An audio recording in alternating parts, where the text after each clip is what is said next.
una enfermedad, una infección que es producida por un bacilo de Koch, como ustedes ya saben, y que se localiza básicamente en dos sitios, en los huesos, por decir huesos largos, algunos huesos cortos o en las articulaciones.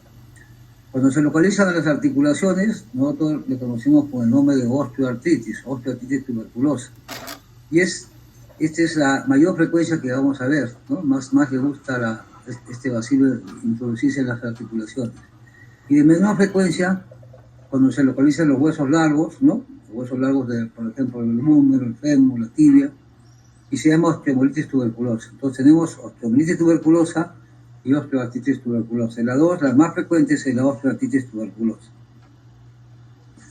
Un poquito de historia, así como acá, por ejemplo, en traumatología tenemos una especialidad grande, se divide en varios capítulos, varias subespecialidades. Tenemos como 13, 14 subespecialidades en trauma ahora, ¿no? Desde artroscopías a mano, prótesis, artroplastías, columna, etcétera, etcétera. Y existen una serie de asociaciones o sociedades que pertenecen tanto a nivel nacional como a sociedades o asociaciones a nivel internacional. En esos tiempos, en tiempos anteriores, los primeros datos que había en la época de las momias egipcias, se suponía que ya había signo de tuberculosis porque había pardos que demostraban que había una gran deformidad a nivel dorsal, sobre todo la columna dorsal. Eso suponía que esto era una tuberculosis que se localizaba en la columna vertebral. Las sociedades que había en ese tiempo, los centros de estudio, que eran los centros de conocimiento médico científicos, ¿no? Los campos hipocráticos, describían esta enfermedad, pues decían que era una entidad, una inflamación, una infección que se afectaban los huesos, articulaciones, y que tenían que ver de todas maneras relación directa con los tipos de enfermedad, pero proveniente de carácter pulmonar, ¿no? Pues como que decían, prioritariamente era pulmonar. Pasó el tiempo y Galeno fue el que primero pone la denominación, el concepto de cifosis, decía es una deformidad en la columna, básicamente en la columna dorsal, básicamente, y que es una deformidad característica de la tuberculosis que se localiza en la columna vertebral. Weissman, poco tiempo después, hace una descripción de una tumoración blanca que se localizaba en la rodilla, donde era un problema de tuberculosis y que no daba signos inflamatorios, ¿no? Tumor, aumento de volumen, sin dolor, sin signos inflamatorios. Doctor, disculpe. Sí. ¿Sí, No está compartiendo, no está pasando las diapositivas. Nosotros seguimos en la primera diapo. Bien, un ratito.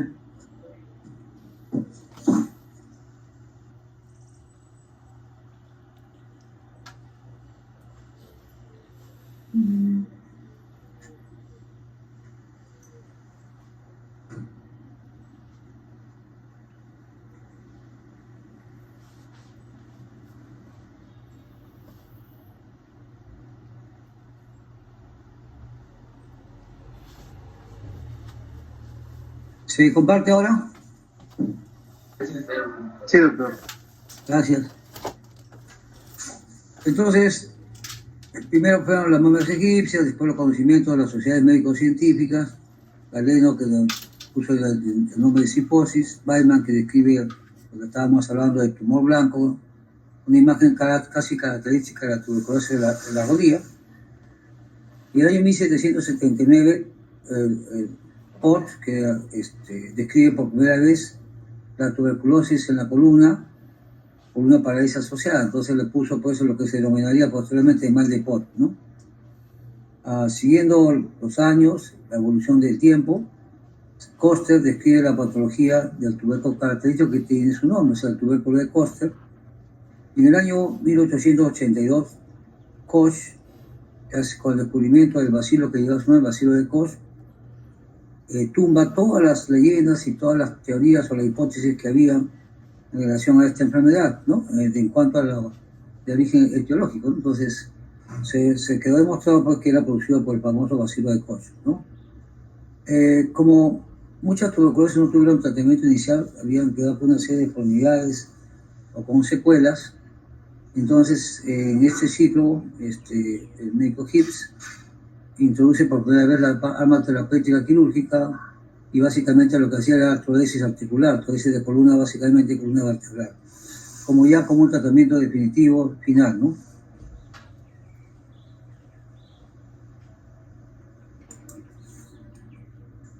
Esta es una imagen al lado izquierdo, estamos viendo una estatuilla, ¿no? Un fardo que había, una momia egipcia, y ustedes vean cómo ya había una deformidad en la columna vertebral, sobre todo dorsal.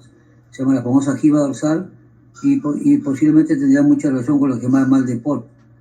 Y en la derecha es una estatua de tipo griega, ¿no? Está en el Museo de Londres. Ustedes vean que tiene un pecho, como pecho de pollo, pecho de pavo hacia afuera, y también tenía una deformidad a nivel de columna de atrás. Entonces se supone que en esa época ya habían estos conceptos de esta enfermedad, ¿no?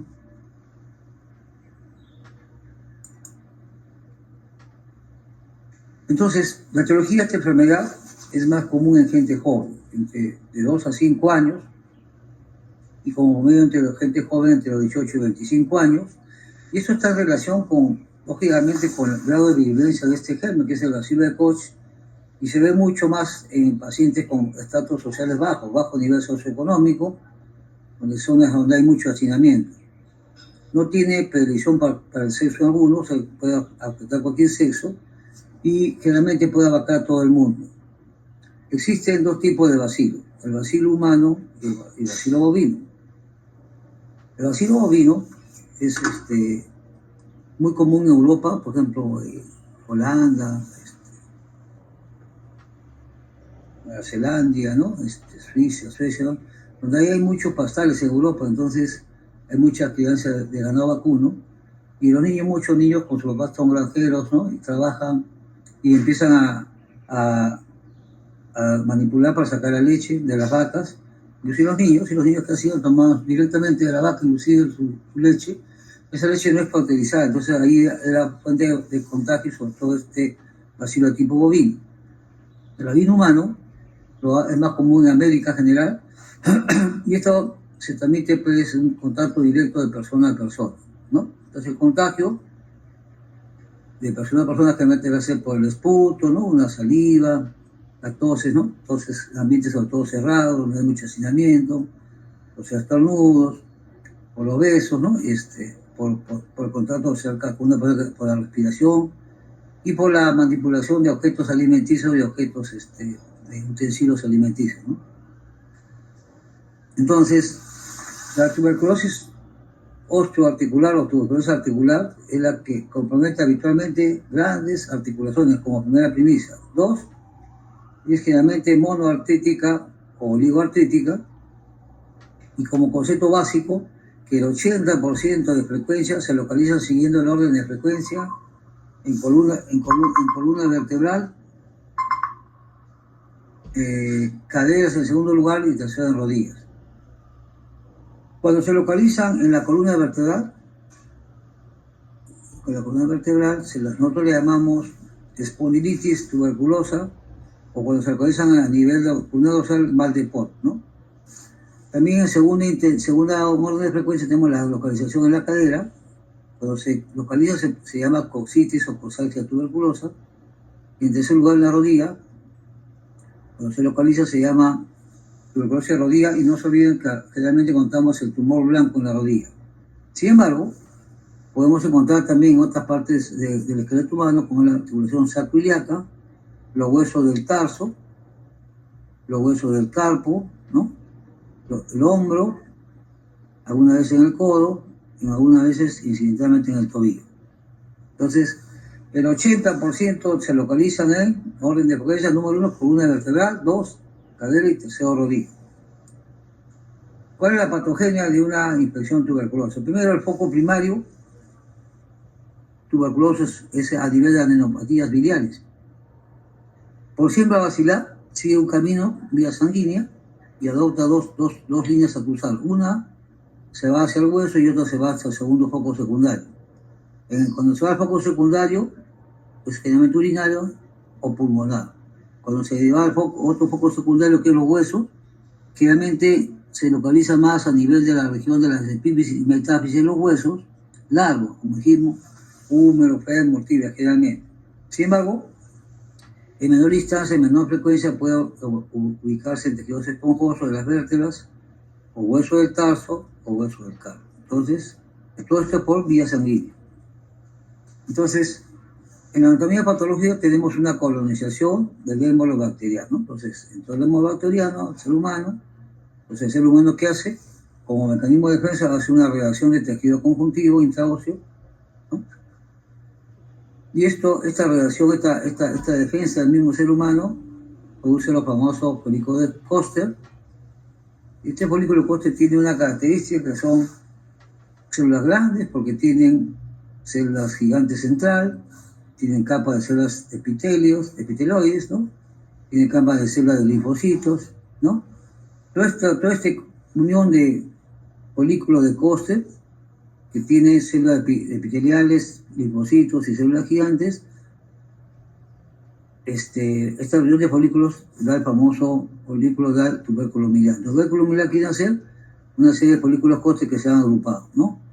Cuando sale el tubérculo miliar, alrededor de estos se produce una barrera de defensa, es una barrera de tejido conjuntivo que siempre hay. Entonces, se llama barrera de defensa de tejido conjuntivo vascular, y esto es lo que se denomina las famosas granulaciones. Entonces, teniendo este concepto, el pasaje o la vía de la anatomía patológica, se saca la conclusión que hay dos tipos de presentación, o hay dos tipos de forma tuberculosa que se pueden presentar. Una es la forma granulomatosa y otra es la fórmula gaseosa. Entonces, granulomatosa y gaseosa. Son una imagen donde se ven varios folículos de Koster, como hemos dicho, no se olviden, como dijimos que varios folículos de Koster forman el tubérculo miliar. Entonces, acá tenemos varios folículos de Koster, están formados por células epiteloides, células gigantes, ¿no? Etcétera, ¿no?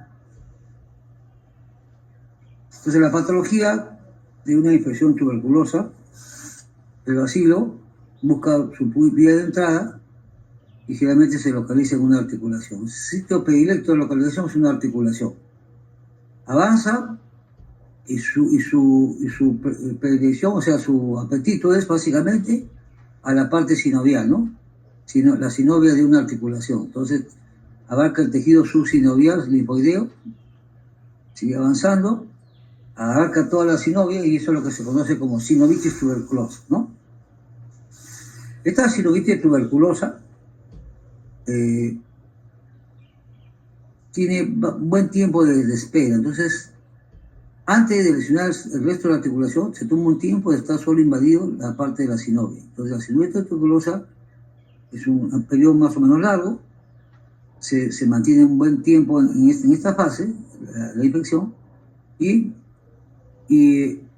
esto es frecuente generalmente más en niños que en gente mayor. Entonces, nos da un periodo de tregua, porque se demora mucho en la fase inicial que la sinovitis en ubicarse completamente después en la articulación. ¿Por qué es importante esta fase de sinovitis tuberculosa, que demora un poco, nos da tregua? Porque aquí podemos aprovechar para hacer un buen diagnóstico. Obviamente puede ser con un GRAM, luego de una punción o una biopsia de tipo sinovial, al tener pues una anatomía patológica o exámenes inclusive sofisticados. ¿Qué es esto? Podemos tener un buen diagnóstico y poner un buen tratamiento. O sea, esto nos permite empezar un tratamiento luego de un diagnóstico, luego de haber hecho una biopsia a nivel de tejido por la zona sinovial. En cambio, en el adulto esta fase sinovial es muy breve, entonces tenemos poco tiempo para poder llegar a un diagnóstico y poco tiempo para dar un tratamiento y por ende un buen pronóstico. Entonces, al tener poco tiempo de la sinovia se pasa rápidamente y estudia rápidamente ¿qué cosa? El cartílago de una articulación o el hueso largo que hemos dicho. Entonces, mejor, nos da más tregua, nos da una tuberculosis severa de un niño que de un adulto. Entonces, ¿cuáles son las formas evolutivas que hemos dicho? Existen dos, la granulosa, granulomatosa también le llaman, y la gaseosa. Y esto está en relación, depende de qué. Obviamente depende de tres factores. Uno, el grado de virulencia del famoso bacilo de Koch, que es el que produce esta infección, su grado de virulencia. Dos, cómo está el estado inmunitario de un paciente, porque si yo tengo un paciente pues, que está con un tratamiento oncológico, por ahí tengo una paciente con una enfermedad autoinmune, una gota, una psoriasis, etcétera, una artritis reumatoidea, pues esto va a producir mayor posibilidad de tener un estado peor. Y el tercer factor puede ser un factor agravante de la infección, ¿no? una infección sobreagregada, una enfermedad sobreagregada, una comorbilidad. Entonces, estos son los tres factores que influyen mucho en las formas evolutivas de una tuberculosis, que es la forma granulomatosa o gaseosa.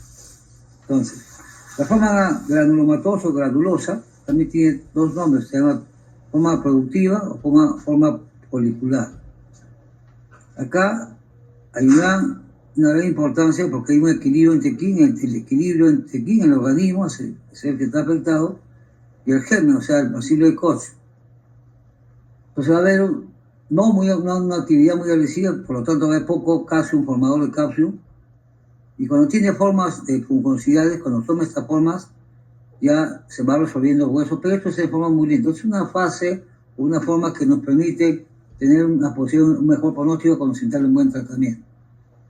La otra forma que conocemos es la forma gaseosa, también le llamamos la forma exudativa, y aquí va a haber un disloque, va a haber una disrupción, se rompe el equilibrio entre el organismo y el bacilo de Koch, que es el germen. Entonces, ¿qué va a predominar acá? Ya la toxicidad, la acción tóxica del germen, o sea, del bacilo de Koch. Cuando hay una acción tóxica, ¿qué va a pasar? Va a haber una necrosis del hueso, una necrosis ósea, y esto se conoce como secuestro. ¿Qué cosa dice un secuestro? El secuestro no es otra cosa que un hueso que ha sido invadido por la parte tóxica del bacilo de Koch y que ha producido su muerte, o sea, es un tejido muerto, es desvitalizado producto de esta infección. Eso se llama el secuestro óseo. También, como consecuencia de esto, va a haber una necrosis de coagulación del tejido conectivo por la defensa propia del ser humano, y esto va a llevar a la formación del calcio, que ustedes han escuchado muchas veces se presenta en todos los casos de tuberculosis. Sigue avanzando y ya quedan secuelas como son las cavidades, ¿no? Los famosos microabscesos, críos, cavernas óseas rodeadas de qué? Con fungosidades en las paredes, ¿no? Entonces, forma granulomatosa y forma gaseosa. Por supuesto, mejor pronóstico la forma granulomatosa que la forma gaseosa. Entonces, la infección ósea tuberculosa se caracteriza ¿por qué? Porque es un proceso de tipo osteolítico. Aquí hay que hacer un diagnóstico diferencial con una neoplasia, ¿no? Entonces, la neoplasia también tiene un proceso de tipo osteolítico y tiene escasa neoformación ósea y se produce siempre una reparación, pero con un tejido nervioso normal, con un tejido fibroso. Y a la vez tejido fibroso, ¿qué puede producir una articulación? Una anquilosis tuberculosa de tipo articular por la disminución de movimiento. Estas fístulas que se van a dar son como una manera de defensa del ser humano, como tenemos secuestro, hueso muerto, con tejido, inclusive con tejido purulento de repente. ¿Qué tenemos que hacer? Botar, el organismo trata de botar todo lo malo, todo lo que está necrosado, todo lo que está muerto. Entonces buscan fístulas, que son vías o conductos que van hacia afuera para poder expulsar todo el tejido malo. ¿Cuál es la sintomatología de una tuberculosis osteoarticular? Tenemos la de tipo inicial, tenemos la de tipo intermedio y la de tipo tardío. La inicial, cuando yo le decía a mis alumnos, en traumatología tenemos que pensar en tres cosas. Cuando tengo una fractura, cuando tengo una luxación, cuando tengo una luxofractura, cuando tengo una contusión, cuando tengo un problema ligamentario, cuando tengo un problema muscular. El dolor, que es la primera D. Segundo, la disfunción, también llamada impotencia funcional o limitación funcional.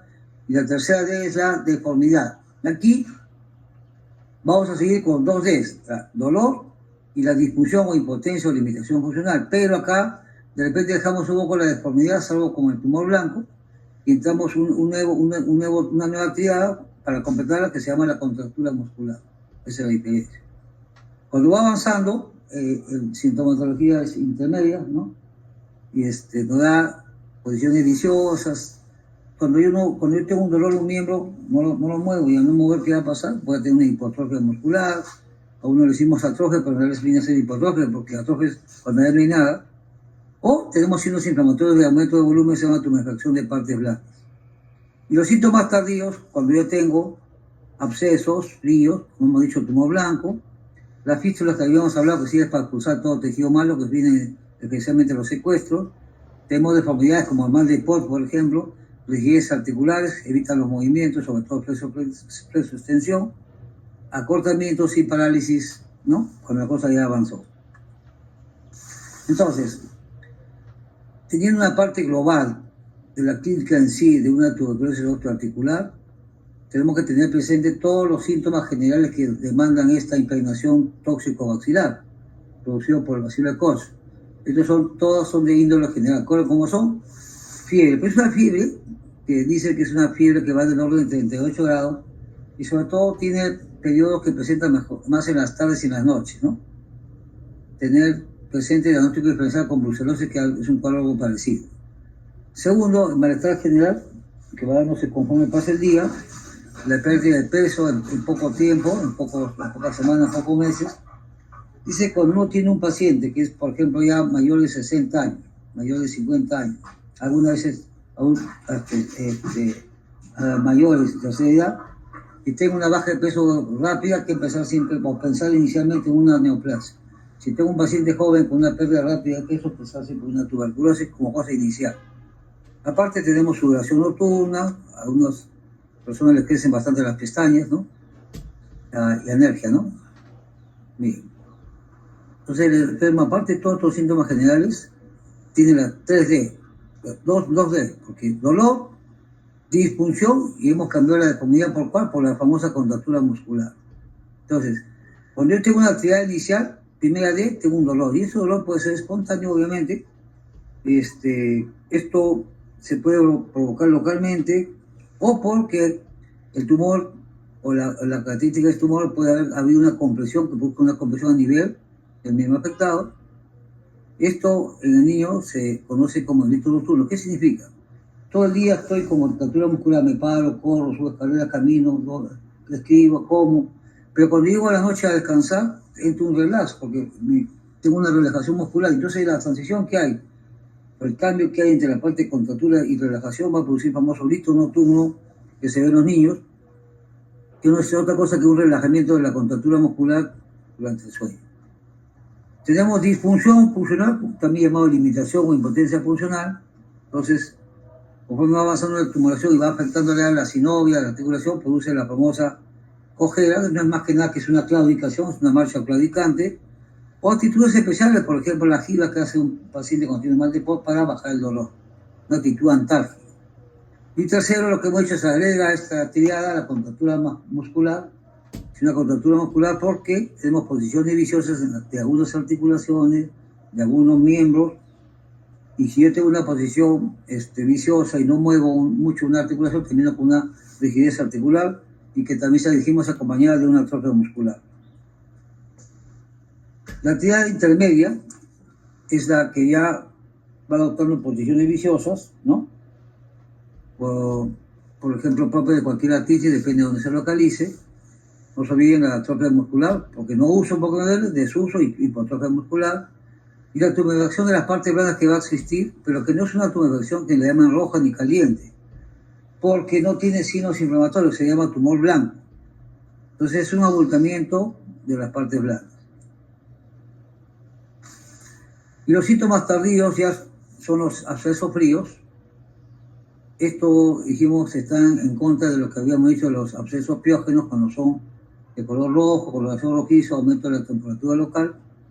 Segundo, tenemos síntomas como signos como las fístulas. Como dijimos, es una puerta, vía de escape para que el organismo trate de botar todo lo que está necrosado, el calcium, por ejemplo, o el hueso necrosado. Sin embargo, como ha salido hacia afuera, también puede ser una prueba al revés, una prueba de entrada de un germen y hay una infección sobre la edad, ¿no? Tenemos deformidades, como son posiciones viciosas, por supuesto que vienen una gran destrucción articular, ¿no? Rigidez articular, claro, porque hay una limitación funcional, y si yo tengo una limitación funcional y no muevo una articulación, termino pues una rigidez, primero anquilosis, rigidez o artrodesis, que es una fijación de una articulación para que no se mueva quirúrgicamente. ¿Tenemos acortamiento? Sí, porque se destruye parcialmente la parte articular, puede haber actitudes de luxación o actitudes viciosas, y puede haber parálisis, sí, puede haber parálisis, sobre todo en mal de POT, cuando se comprime una raíz medular o una raíz radicular. Cuando tengo yo toda esta gama de sintomatología, cuando tengo toda esta sintomatología, cuando tengo hecho un examen clínico a ver deformidades, acortamientos, hipotrofias, parálisis, tantas entidades que hay, busco exámenes auxiliares y uno de los que más nos va a ayudar es las imágenes, sobre todo la radiografía. Radiología o radiografía. Sin embargo, si hacemos un paralelo a doble ciego, vemos que la radiología de imágenes ha aumentado o se ha quedado estancada, no ha aumentado siguiendo el ritmo que tiene la sintomatología clínica o los conocimientos que se conocen. O sea, como que solo es una pauta y ahí quedó, ¿no? Porque nos va a decir que vamos a contar una radiografía, cosa general. Vamos a contar una osteopenia regional, quiere decir que va a haber una disminución de 15 del espesor de la hueso de la cortical y va a disminuir el hueso poroso del hueso esponjoso. Entonces, número 1. 2, va a haber siempre un pinzamiento articular. Esto va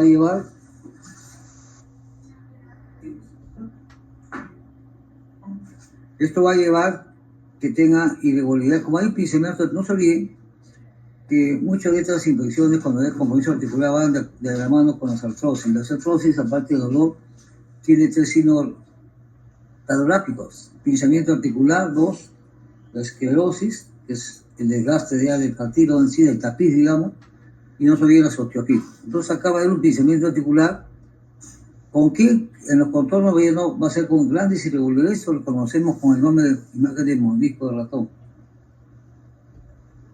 La invasión sigue avanzando y de repente toma formas de puncosidades de la sinovial, y esto va a producir como unas muescas. Estas muescas las llamamos las caries de Bollmann, que se ven sobre todo en huesos largos, en especial del húmero, en el húmero proximal. Entonces, cuando tengo una imagen ya radiográfica, tengo que tratar de buscar otras armas o herramientas para seguir ahondando en el diagnóstico.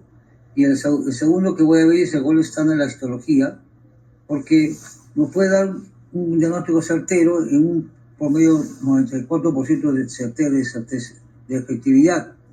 Para esto necesitamos hacer una biopsia, sobre todo dijimos en la fase sinovial, cuando el bacilo que tiene predilección por la sinovial, y es el momento propicio para hacerle una biopsia.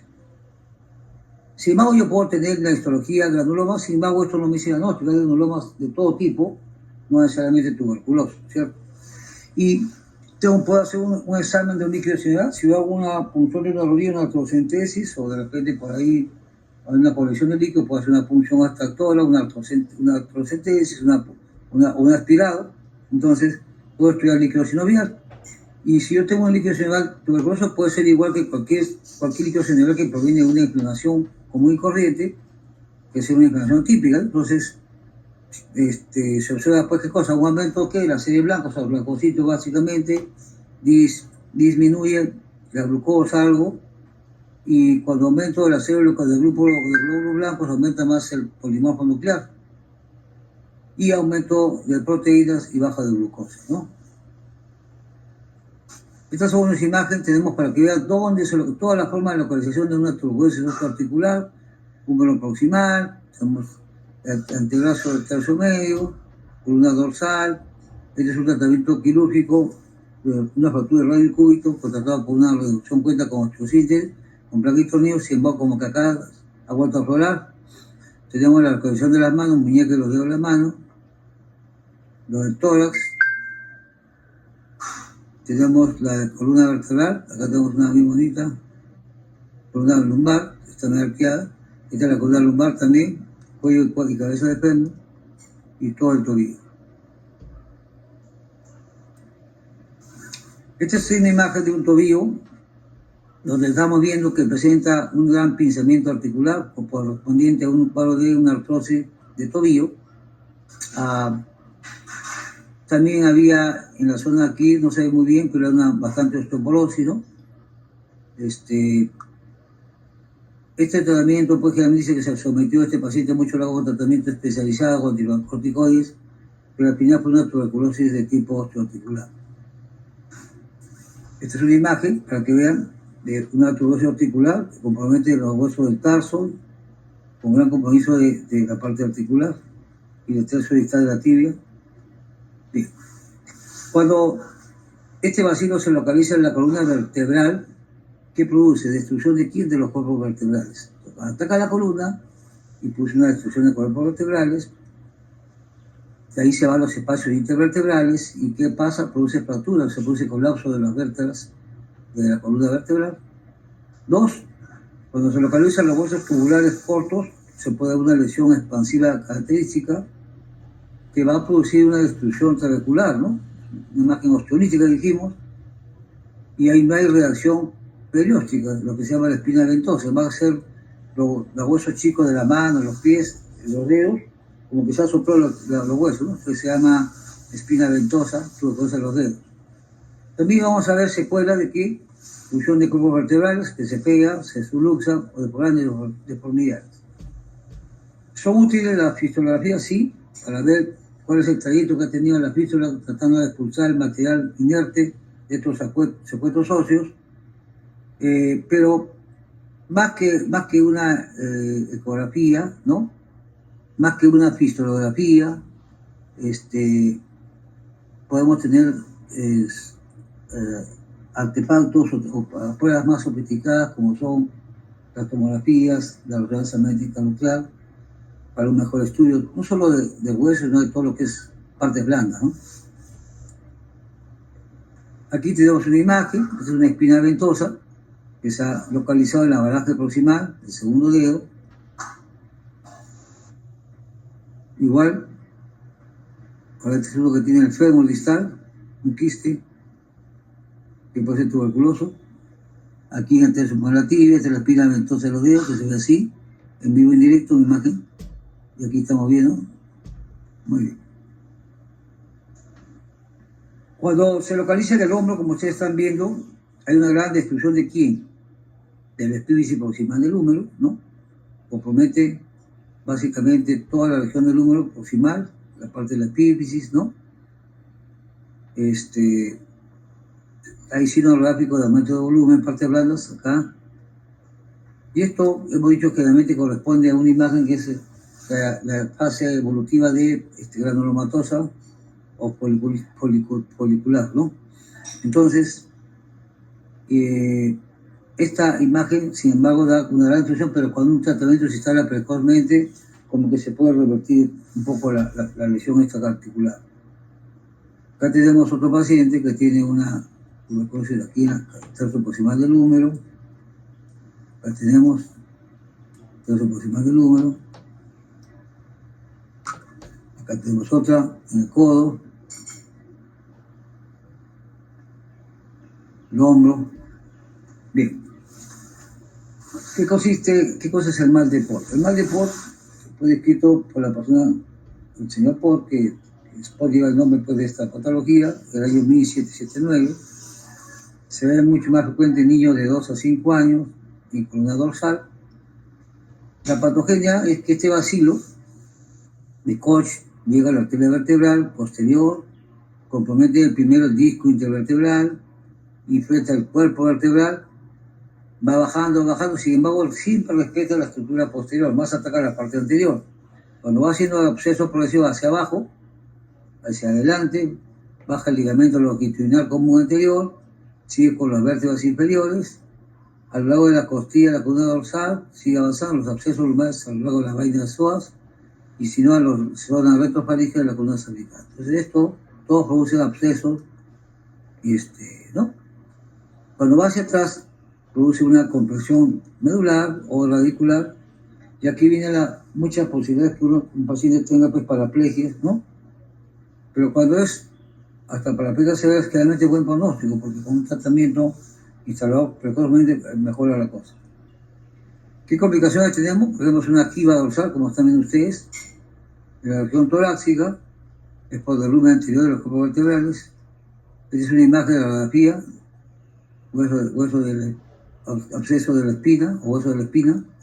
Miren ustedes cómo hay un derrumbe de la parte anterior, sin embargo se respeta la parte posterior. ¿Qué otro complicaciones tenemos? El absceso osifluente, que produce gran destrucción, gran necrosis de tejido, pero no hay signos de inflamación, entonces también un absceso frío. Bien, aquí para que vean cómo la jiba, este muchacho por la actitud antárquica, y terminamos con problemas laterales, que son las famosas escoliosis, un tumor de la falange proximal del tercer dedo. Bien. Y esta es la jiba mal de Pol. Entonces, en el mal de Pol, ¿qué vamos a tener? Pues, primero que hay un malestar general inicial, creo que lo vemos en todos los que tienen impregnación tóxico vacilar de este bacilo. Va a haber alteración del carácter del niño, habíamos dicho que viene el grito nocturno, no se olviden. Tenemos la D, primera D, dolor, segunda D, disfunción o impotencia funcional, y después hemos dicho contractura muscular o contracción muscular que cambia. Pues, entonces, ¿qué hace el paciente cuando tiene dolor o una disfunción? Pues busca una actitud antálgica para que le baje el dolor, entonces, para menguar la actitud antálgica. Entonces, ¿qué hace? Empieza a tener hacia abajo, se dobla, se encorre y termina con una giba dorsal. Y esto conlleva pues una deformidad ósea y a trastornos neurológicos como son trastornos de tipo motores, trastornos de tipo sensitivos, trastornos neurovegetativos. A veces una hiperreflexia plantar o patelar, y aquidiana. Y cuando hay tonus en la rótula y en el pie, entonces quiere decir que hay un mayor proceso que está haciendo una inflamación o una irritación a nivel del haz piramidal. A nivel de radiología hemos dicho son cosas generales, pinzamiento articular intervertebral, y esto produce una destrucción del disco. Ahí va a haber una masa fría paravertebral, es lo que está al costado de la columna vertebral, se llama el absceso frío, y a veces conforme pasa vamos a ver que las vértebras se van achatando, tienen famosas encuñas, se va fracturando en cuña, colapso en cuña de las vértebras, y eso da pues una giba y tardíamente una anquilosis ósea.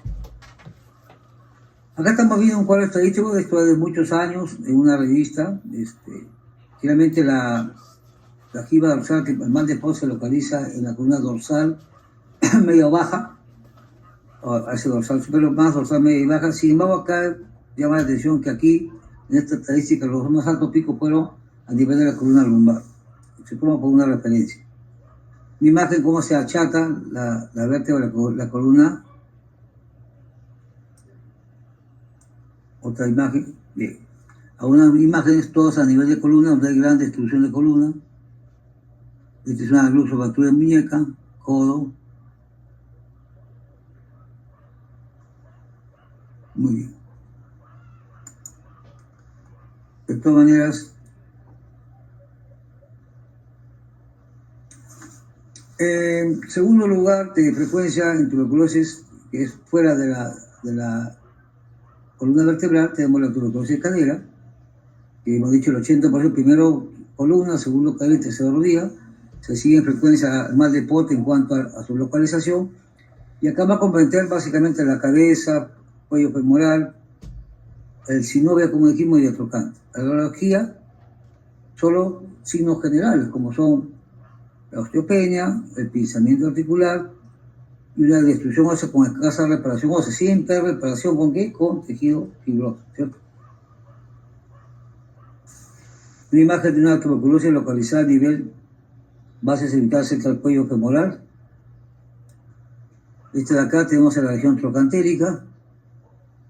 Esto producido, por supuesto, termina con una fractura y termina con una prótesis, ¿no?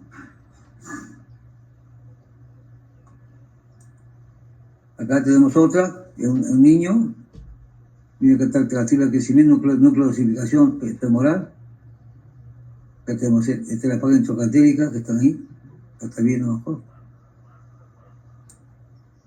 Y el tercer orden de frecuencia es la tuberculosis de rodilla, que se tiene como, no digamos patonomía, pero sí con gran porcentaje de efectividad, pero se llama relación con un tumor blanco. Entonces, a diferencia del mal de Pol que se localiza en la columna o en la colzaje tuberculosa de la cadera, la tuberculosis de la rodilla es de tipo, generalmente de tipo granulomotor, o sea, tiene buen pronóstico porque avanza muy lentamente y no hay pérdida de equilibrio entre el huésped y el vacío, ¿cierto? Entonces, con tratamiento efectivo puede haber una restitución completa. Sin embargo, siempre se castiga por gran aumento de volumen, como hemos dicho, poca intensidad de signos inflamatorios que caracterizan a lo que se conoce como tumor blanco. Radiología igual, tenemos irregularidades de tipo articular, osteopenia, que vemos siempre, y destrucción de los extremos articulares con pinzamiento articular. Si avanza esto, podemos tener imágenes casi muy frecuentes y bastante sugestivas de tuberculosis, cuando son las imágenes del mordisco del ratón, sobre todo en las superficies articulares, y siempre todo diagnóstico que usted haga, no solo tuberculosis, cualquier entidad que tengan ustedes, cualquier patología, siempre tiene que hacer un diagnóstico diferencial. En este caso, ¿con qué? Artritis osteoartritis piógena, 2, sinovitis veño nodular, 3, neoplasia, no se olviden, porque todos son de imagen osteolítica. Acá tenemos dolor de rodilla, vemos que es un tumor blanco, es una tuberosidad de rodilla, se le ha hecho una drenaje y sale un poco de tejido cápsula, ¿no? Acá tenemos una pequeña destrucción de la epífisis de la rodilla, del fémur. Otras tuberculosis que tenemos, la tuberculosis quística, que es muy frecuente en niños, generalmente son lesiones localizadas en metáfisis, y cuando va avanzando puede agarrar epífisis, son imágenes radiolúcidas, destrucción de la cortical, y acá no hay cortical, y grado de esclerosis reactiva, ¿no? Esto es la imagen. Aquí una tuberosis es típica de tobillo, pero topópicamente en la parte de la piel, aquí en la parte del hueso. Acá tenemos una destrucción de la cabeza del quinto metatarsiano, la rodilla. Aquí tenemos una destrucción a nivel del tercio y tal de tibia, y este es el proximal de fémur.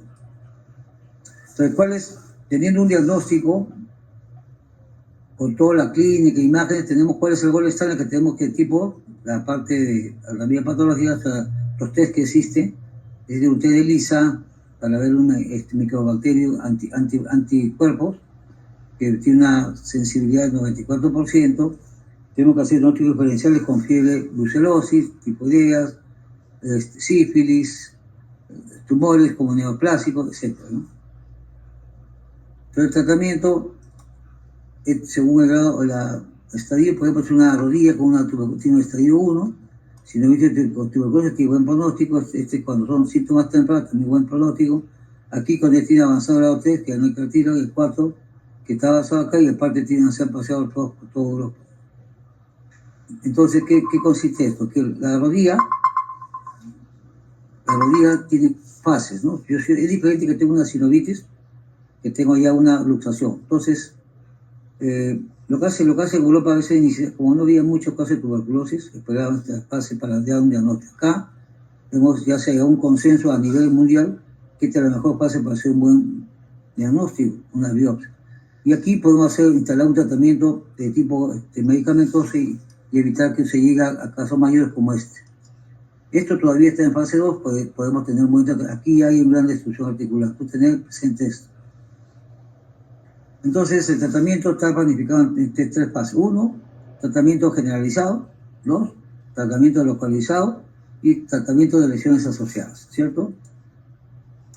Tenemos el general, tenemos que haber un reposo general, ¿no? 2, inicialmente se invitaba siempre a estar en reposo, en cama, en un sofá, los primeros 2, 3, 4 meses. Tratamiento con dieta hiperproteica, multivitamínicos, antianémicos, cuando está anémico, y si es necesario, cuando está muy anémico, hacer una transfusión sanguínea. También teníamos el sistema de las tracciones, sobre todo cuando afectan los miembros inferiores, el miembro superior, más miembro inferior.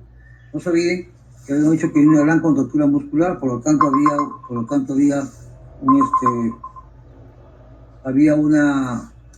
un gran espasmo, una gran contractura muscular. Entonces había que prevenir deformidades, y para eso usábamos una artimaña que se llama las tracciones, para evitar qué cosa, que avanzaran a llegar a una subluxación, que hubiera migración del articular, ¿no? Entonces, usábamos una tracción generalmente en las primeras 12 semanas, ¿no?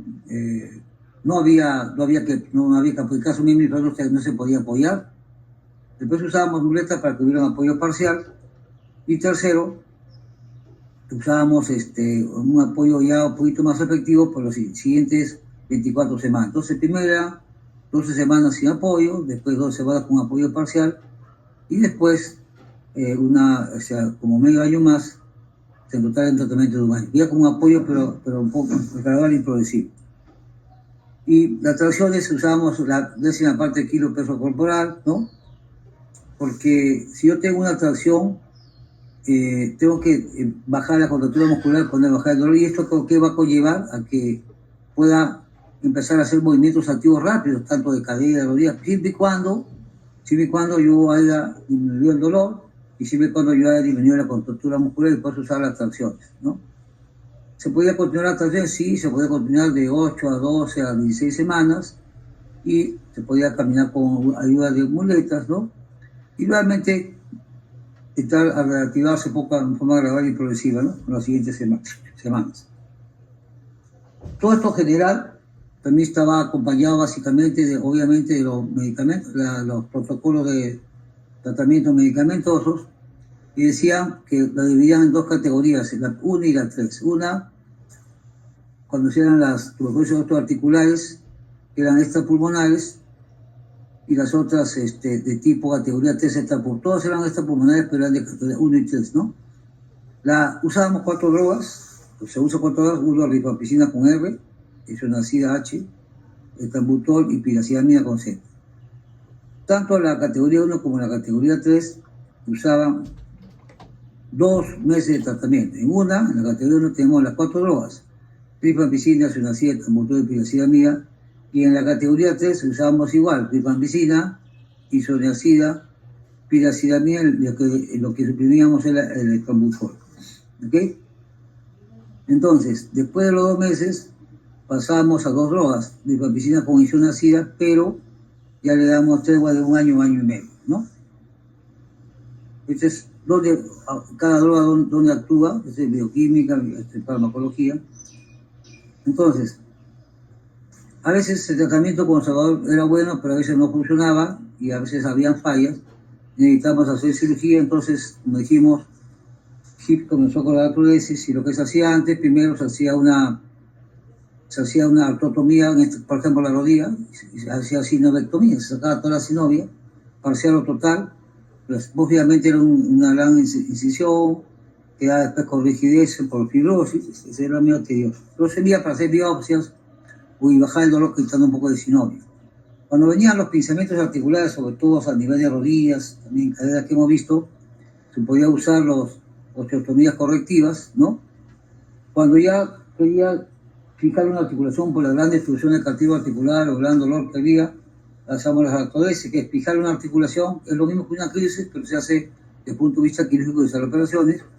Si ya tenía una articulación completamente comprometida, pues sacamos todo lo que estaba malo, o sea, todo lo que estaba en el cruzado, la cabeza de fémur, por ejemplo, el acetábulo, y la dejamos en una valante, se llama Gildes-Stone, y va bien porque, bueno, caminan con brace, pero con dificultad, pero ya no había dolor.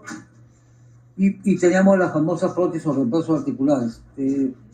Tengan presente que la tuberculosis es una enfermedad gitana, que a pesar que a veces ya está con buen tratamiento y está muy bien, sin embargo, no hay que cantar victoria, porque a veces después de varios años se reactiva. Entonces es una enfermedad que no tenemos la certeza segura que ya estamos controlando esta enfermedad.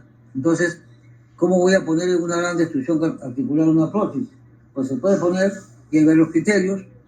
Aún nos dicen ahora, antes que después de 10 años, hace unos años decían que tenías que esperarse 3 años, que teníamos que tener 4 cultivos negativos cada año. Después, la última versión dice que se puede esperar un año con 4 cultivos negativos al año. Entonces, esto es medio controversial, pero en total muchos defienden que no se debe poner prótesis cuando vive tuberculosis porque puede recibir hasta 10 años después.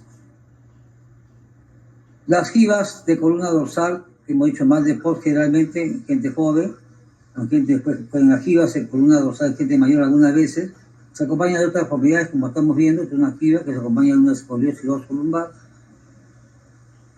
Así viene, y va avanzando a la enfermedad y se va aumentando la escoliosis. Muy bien. Es un resumen de una clase que es bastante teórica, pero de todas maneras hay que tenerlo presente porque siempre algunos casos aislados se pueden presentar. ¿Se escucha alguna pregunta?